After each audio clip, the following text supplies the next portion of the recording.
Telugu web plus. ఇటీవల విడుదలైన ఫిదా సినిమా వరుణ్ తేజ్కి మంచి బ్రేక్ తెచ్చిపెట్టడమే కాకుండా రికార్డుల మోత మోగిస్తోంది. ఇంతకు ముందే పలు రికార్డులు సొంతం చేసుకున్న ఈ శేఖర్ కమ్ముల సినిమా తాజాగా 30 కోట్ల క్లబ్లో చేరిపోయింది. దిల్ రాజు నిర్మాణంలో వచ్చిన ఈ సినిమా ఆయన నిర్మించిన మరో 2 సినిమాల గ్రాస్ వసూళ్లు దాటేసింది. కలెక్షన్స్ పరంగా నేను లోకల్ సినిమా రికార్డును తుడిచేయగా శతమానం భవతి రికార్డును సైతం తుడిచిపెట్టనుంది. శేఖర్ కమ్ముల తనదైన స్టైల్లో తెరకెక్కించిన ప్రేమ ముచ్చట్లు ప్రేక్షకులను విపరీతంగా ఆకట్టుకుంటున్నాయి. సాయి పల్లవి డైలాగులు, తెలంగాణ యాసకు అంతా ఫిదా అయిపోయారు.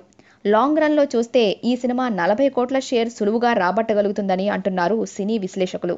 అటువైపు ఓవర్సీస్లో కూడా ఫిదాకు అంతా ఫిదా అయిపోయి బ్రహ్మరథం పడుతున్నారు.